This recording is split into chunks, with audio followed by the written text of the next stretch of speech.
Olá, seja muito bem-vindo a mais um episódio Flash Score. Vamos falar sobre Fluminense e Cuiabá, um jogo que bate aquele desespero no torcedor tricolor, que tá deixando para as últimas rodadas. O caldeirão tá fervendo, tá subindo a temperatura e ninguém quer falar em rebaixamento.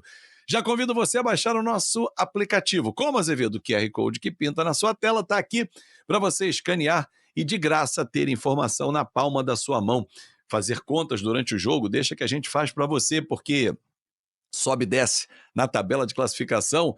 A nossa tabela atualiza em tempo real e muita notícia na aba de notícias também do nosso site, do nosso aplicativo. Então não perca tempo, porque o Edu Gerac está sempre com o aplicativo aberto e olhando a tabela, sobe e desce os números das últimas rodadas e traz para a gente sempre informações importantíssimas. Edu, seja muito bem-vindo a mais um episódio Flash Score para a gente falar sobre Fluminense e Cuiabá, um Fluminense que chega nas últimas rodadas com um risco gigante ainda de rebaixamento, o torcedor não queria nem ouvir falar disso, e sem Paulo Henrique Ganso, que brigou no último jogo e está suspenso.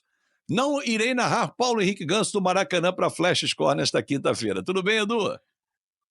Tudo bem sim, Fábio. Grande abraço a você, a todas e a todos. Não, e o Ganso que, enquanto esteve em campo, né, ajudou aí o Fluminense, pelo menos, a não ser derrotado, né, na última partida. Mas é bom lembrar, né, o Fluminense não vence há 6 jogos, né?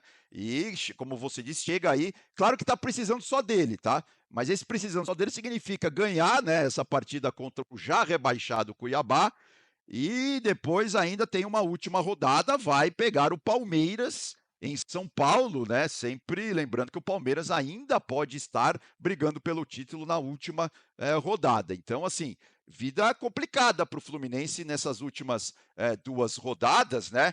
E aí o que resta ao Mano Menezes, né? A gente tem até uma aspa dele aí para mostrar. Aí ele está chamando o grupo ali realmente no emocional, né? Assim, ele está dizendo que o time realmente precisa se comportar bem, né? Precisa realmente ter um comportamento decente para aí sim o torcedor abraçar a equipe e tal, e realmente nessa reta final fazer a diferença. Lembrando que esse vai ser o último jogo, né, do Fluminense no Maracanã, já que a última partida do tricolor é fora de casa, é aqui em São Paulo contra o Palmeiras. Então, assim, o Fluminense realmente tem muitos altos e baixos nas últimas rodadas e agora não dá mais para errar. É vencer ou vencer aí essa partida contra o Cuiabá em casa. Só que tem um detalhe, Edu, que chama muito a atenção. A irregularidade do Fluminense, principalmente quando ele encara os times da parte de baixo da tabela. Ele perde pontos importantes dentro de casa. Fluminense, por exemplo, tem apenas a 15ª campanha como mandante. Maracanã não tem feito a diferença para o Fluminense, que trocou de treinador durante a competição, tenta se encontrar no Campeonato Brasileiro. Se a gente fizer um corte dos últimos 15 jogos, que é praticamente o segundo turno da competição, uma campanha ok, 10º lugar. Só que ele traz um passado, que foi o primeiro turno, muito pesado.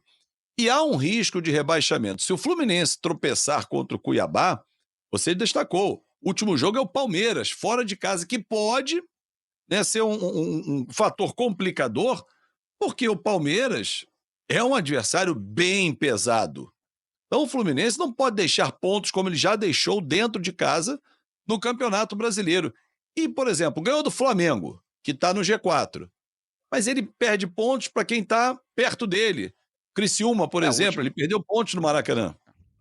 o último jogo, esse que eu ia lembrar também. O último jogo do Fluminense no Maracanã foi um empate de 0-0 contra o Criciúma, né? Lembrando que a última partida do Flu foi fora de casa, né?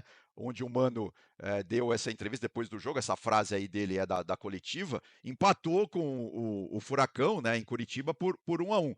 Não, faz muito. Na verdade, a última vitória do Fluminense em casa, né, no Maracanã, foi exatamente contra o Atlético Paranaense, aquela vitória por 1-0, mas que foi aquele jogo atrasado, né? Não foi lá no primeiro turno, né? Foi ali em outubro já esse jogo. Foi a última vitória, né, do Dia Fluminense. 22 de 22 outubro. de outubro, exato. Aí depois disso, ó, perdeu para o Vitória fora de casa por 2-1 empatou em casa com o Grêmio, né, aquele jogo 2-2 que o Grêmio empatou no finalzinho, aí perdeu para o Colorado por 2-0 lá no Sul, empatou de novo em casa com o Fortaleza 2-2, aí teve o jogo com o Criciúma e agora o jogo com o Furacão. Não, sem dúvida, o Fluminense está precisando vencer e vencer bem, né, para daí sair totalmente desse risco aí do rebaixamento. Lembrando assim que, claro, ainda tem uma chance, a chance é grande, e ele ainda, além de ganhar, né, ele tem que nessa rodada, além de ganhar, ele tem que torcer ali por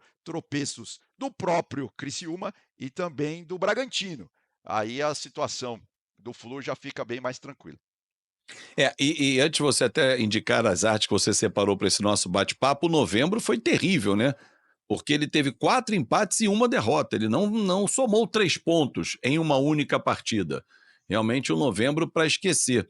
Agora, Edu, se o Criciúma tivesse consolidado a vitória e estava vencendo por 2-0 a equipe do Corinthians, a situação hoje era pior ainda, Sim. porque estaria Não. dentro da zona de rebaixamento, né? Exatamente, né, o Criciúma, né, começou muito bem o jogo, fez 2-0, aí esqueceu que tinha o segundo tempo, aí tomou 4-2 do Corinthians em casa, né. O Corinthians, realmente tirou ali 2 coelhos da cartola, empatou o jogo e aí teve ímpeto ali para virar com muita tranquilidade ali os últimos 20 minutos do jogo, né, para quem assistiu foi um passeio do Corinthians, realmente o Criciúma desmontou, né, desmoronou depois ali, que tomou o gol de empate. Então isso, foi um resultado e tanto para o Fluminense, né, que realmente agora depende só de si ali, como não está na zona do rebaixamento, só depende de si para não entrar na zona, do rebaixamento. Agora do lado, do Cuiabá, a gente tem até uma arte, o Cuiabá que pela primeira vez na sua história, né, foi rebaixado, né, depois que ele subiu, para a primeira divisão, é a primeira vez que ele vai para a Série B. Agora o Cuiabá esse ano, né, apesar de ser uma SAF, né, tem tanta gente aplaudindo a SAF, apesar de ser, mas fez tudo errado, né? Tudo bem que lá no começo do ano teve o Antônio Oliveira que pediu para sair, depois veio o Petit, né? Aí mudou de técnico no meio do caminho. No último mês, as notícias que vêm lá do Centro-Oeste, houve até atraso de salário dos jogadores. Agora, lembrando, principalmente, esse início de campanha, né? Essa nossa tela aí é para mostrar isso. O início da campanha do Cuiabá. O Cuiabá que empatou com o Vitória na sua sexta rodada, mas antes disso havia perdido. Estreou perdendo para o Furacão 4-0, perdeu para o Grêmio por 1-0, os dois jogos fora de casa, perdeu para o Atlético Mineiro em casa por 3-0, perdeu para o Palmeiras em casa por 2-0 e perdeu para o Inter em casa também por 1-0, né? O Cuiabá não pontuou, sequer marcou gols nessas primeiras 5 partidas do Campeonato Brasileiro. Isso é uma coisa inédita na história dos pontos corridos, né, com 20 times. Ou seja, desde 2006 não havia registros de uma equipe perder os 5 jogos e não marcar nenhum gol nos primeiros 5 jogos. Aí depois, agora mais recentemente, né, quando entrou o Bernardo Franco, que era, né, auxiliar do Antônio Oliveira, aí ele tentou arrumar a casa ali e tal, tentou dar uma melhorada, mas realmente a coisa já tinha degringolado e o Cuiabá o Dourado vai jogar a Série B o ano que vem. Até as declarações dos administradores já indicavam isso, né? A série do Daverson, a polêmica durante o campeonato. Acho que assim como o Atlético Goianiense, durante a competição, você indicou bem, os sinais já mostravam que, olha, tá tudo Sim. errado, é só cumprir tabela, tirar ponto de algum time ali e tal, mas não tem mais o que fazer. E aquele seleto grupo que ele participava, dos poucos que ainda não tinham ido para a Série B, no caso do Cuiabá, depois que foi para a Série A, o Cuiabá já fugiu desse grupo. E agora, lembrando, né, como também o Atlético Goianiense caiu, o ano que vem vai ser a primeira vez desde 2018 que a gente não vai ter nenhum time do Centro-Oeste na Série A, né? Porque o Goiás não conseguiu subir, o Goiás já está na Série B, e agora o Atlético Goianiense e também o Cuiabá jogarão a Série B. Ou seja, ao contrário do que aconteceu com o Nordeste, né? Teremos 5 times do Nordeste o ano que vem na Série A. Agora está mais fácil, né? Tinha aquela questão de logística, vai ficar um pouco mais complicado para o Grêmio e para o Inter agora, né? Viajar o Brasil todo. No Nordeste vai ter mais jogos agora, o ano que vem vai facilitar um pouco a vida dos times nordestinos na Série A de 2025. Esse é sempre um debate, é uma preocupação, né? Porque a logística, os horários de voos, eles não ajudam quem está lá em cima e tem, às vezes, 2, 3 times só e tem que cruzar o país o tempo todo. Agora, com o A gente equilíbrio maior na geografia, é. diferencia, né? A gente às vezes não tem muita noção, né, que o Brasil é gigante, mas eu até já contei aqui que uma vez eu fui entrevistado por uma rádio portuguesa, os colegas nossos lá do Além Mar, e aí ele queria saber por que que o Abel discutia tanto essa questão da logística, né, porque quando o Abel chegou aqui, ele sentiu muito isso. E aí eu fiz a conta ali para até ilustrar isso na entrevista, ou seja, a distância de Lisboa a Moscou é a mesma, praticamente, de São Paulo a Fortaleza. Assim, ou seja, para a gente ver o tamanho do Brasil, né. A gente está falando de 2 países e de um mesmo país Exato, com vários países dentro dele, que é, exato. no caso, o nosso Brasil.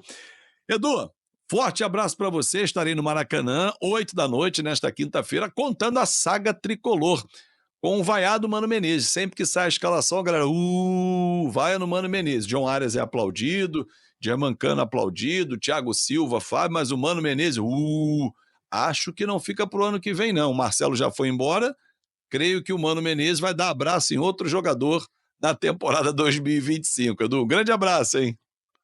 Grande abraço. E do lado do Cuiabá, o Bernard deve ficar, tá, as notícias que vêm de lá, acho que ele quer. É o primeiro trabalho dele, né, como técnico mesmo, ele só tinha sido auxiliar. Talvez ele fique lá no Dourado para a Série B. Vamos ver. Grande abraço, bom jogo lá no Maraca, Fábio. Valeu, vou contar tudo aqui na Flash Score, claro, e você vai acompanhar. Pode ser através do nosso aplicativo, que você vai escanear aqui, se você ainda não o fez. QR Code está aqui na sua tela, é só escanear, baixar o aplicativo, é 0800, ou acompanhar através do nosso site, flashscore.com.br. Está acompanhando pelo YouTube? Deixou aquele like, comentou, compartilhou nosso conteúdo, muito obrigado. E se inscreve no canal, dá aquela moral, porque tem muita informação para você. Um grande abraço. Ótima penúltima rodada do Campeonato Brasileiro, porque fim de semana acaba. Mas no ano que vem tem muito mais e a competição vai ser longa, hein? Um grande abraço e até a próxima.